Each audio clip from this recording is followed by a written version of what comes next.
विषाणूंचं काम शरीराला काम न करू देणं व सतत नवनवीन सावज शोधणं असतं. विषाणूंनी शत्रू पक्षावर जैविक हल्ले देखील करता येतात. आधुनिक महाराष्ट्रात हा सोयीचा विषाणू कुठे आढळून येतो? 21 मार्च रोजी परीक्षा घेण्याच्या संदर्भात विचार करत आहे, परंतु राज्य सरकारनं या विचारात पडू नये, कारण मराठा आरक्षण मिळणार नाही तोपर्यंत कुठलीही भरती आणि कुठलीही स्पर्धा परीक्षा घेण्याचं काम सरकारनं करू नये. असो, आज आपण मागोवा घेऊयात कोविड नंतर महाराष्ट्राची हवा दूषित करणाऱ्या MJ-21 उर्फ मनोज जरांगे या व्यक्तीचा. मुख्य माध्यमात 2021 साली प्रथम आलेला मनोज जरांगे हा 2024 मधील व्हेरियंट पेक्षा खूप सौम्य होता.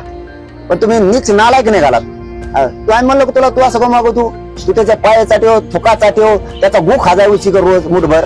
अंतर्वादी सराटी ह्या स्थानाने MJ 2021 व्हेरियंटची ओळख झाली असली तरीही याचा उगम साष्ट पिंपळगाव नावाच्या दुसऱ्या जागेवरून झाला. तेव्हा याच्या निशाणावर होते तत्कालीन काँग्रेस सभासद व मराठा समाजाचे अग्रणी नेते अशोक चव्हाण. आजच्या व्हेरियंटची लक्षणं, धमक्यांची थोडी थोडी भाषा तेव्हाच दिसू लागली होती. तेव्हा मुख्यमंत्रीपदी होते तत्कालीन शिवसेना कार्यप्रमुख उद्धव ठाकरे. इतरत्र त्रास देणारा MJ 2021 ठाकरेंना भेटला, पण प्रयोगशाळेतला MJ 2021 तेव्हा उपद्रवी नव्हता.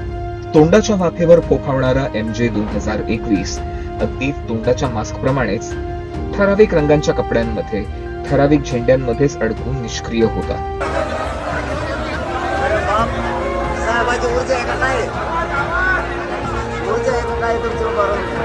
त्यामुळे MJ 2021 हा कुणाच्या प्रयोगशाळेत तयार झाला याबाबत कुतूहल आहे. हा माणूस राष्ट्रवादीचा नाही, हे घ्या पुरावा. राष्ट्रवादीचा नाही ना, हे काय केलंय तुम्ही, कशासाठी बसलेले? 2019चा पाठिंबा राष्ट्रवादीला.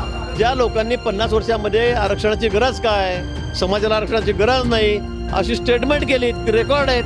मग तुम्ही त्यांचा बोलबाला करतात आणि आम्हाला ज्यांनी आरक्षण दिलं त्यांच्यावर टीका टिप्पणी करतात. मला वाटतं हे योग्य नाही. तर MJ 2021 कुठे, कसा, केव्हा तयार झाला याचे काही सुगावे खणून पाहिल्यास थोडी माहिती दिसते. हा आजार कसा बळावत गेला, या विषाणूच्या अजून लाटा कशा येत गेल्या याबद्दल पुन्हा बोलू.